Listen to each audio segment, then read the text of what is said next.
Didampingi Menko Maritim dan Investasi Luhut Binsar Panjaitan, Gubernur Sulawesi Selatan dan Wali Kota Makassar, Presiden Joko Widodo menyapa sejumlah pedagang yang ada di Pasar Terong Makassar. Selain membagikan kaos, Jokowi juga memberikan bantuan uang tunai ke sejumlah pedagang. Kehadiran Presiden Joko Widodo di Makassar disambut sejumlah warga.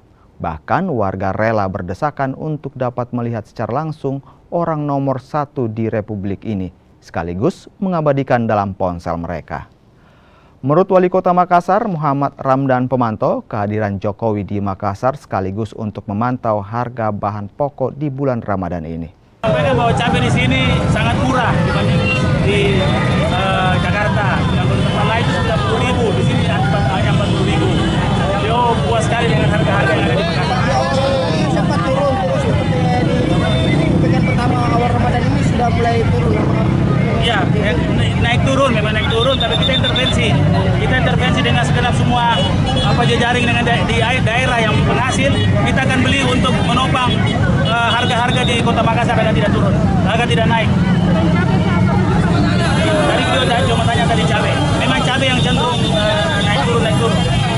Tadinya beras, tapi beras sudah stabil.